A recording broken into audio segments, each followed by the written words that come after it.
কিন্তু ধরা পড়ে জামিন হয়ে যাচ্ছে।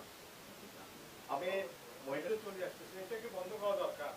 আর একটা হচ্ছে সাধারণত চান্দির টাকা বা আমি নুরুল আলম জাহাঙ্গীর, জেলা প্রতিনিধি আমি কালীগঞ্জে থাকছি।